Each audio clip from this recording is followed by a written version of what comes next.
त्यसैगरी हाम्रो 4 नम्बरमा राखेको छ 2x + 1 3x - 1 3x + 1 5x - 7 51 63 र 70 हरू बढ्दो क्रममा छन्।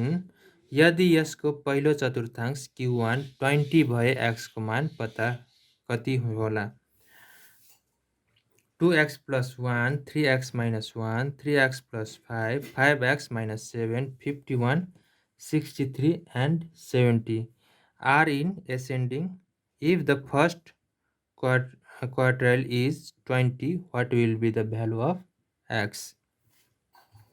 क्वेशनमा हामीलाई के दिएको छ 2x + 1 3x - 1 3x + 5 5x - 7 51 63 र 70 दिएको छ भनेपछि अब सबैभन्दा सुरुमा हामी संख्या पत्ता लगाउँछौँ।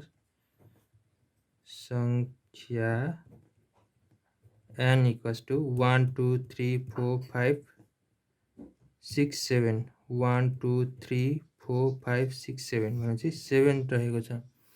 त्यसैगरी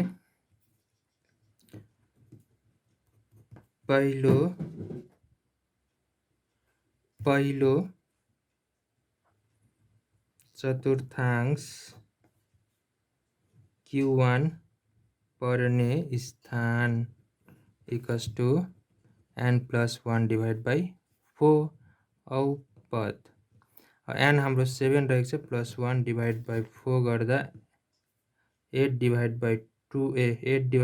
4 गर्दा हाम्रो एन्सर हुन जान्छ 2 औ पद। अब 2 अब दोस्रो पद कतिमा पर्यो त 1 2 भनेपछि 3x - 1 पर्यो भनेपछि पहिलो यहाँ हामी 2 मा यहाँ पनि हेरौँ 2 यो पर्यो नि त हाम्रो भनेपछि पहिलो चतुर्थांश Q1 = 3x हैन 3x - 1 यति हो। अब हामीलाई Q1 हामीलाई कति दिएको छ त 20 दिएको छ भने हामी Q1 = 20 लेख्छौँ यहाँ 3x - 1। त्यसैगरी यो माइनस छ यो साइड आउँदाखेरि 20 + 1 = 3x। त्यसैगरी 21 = 3x। त्यसैगरी 21 डिभाइड बाइ यो मल्टिप्लाई फर्ममा चाहिँ त आउँदा डिभाइड फर्ममा = x भनेपछि 3 7 जा 21 भनेपछि x = 7 यो के हो त एन्सर।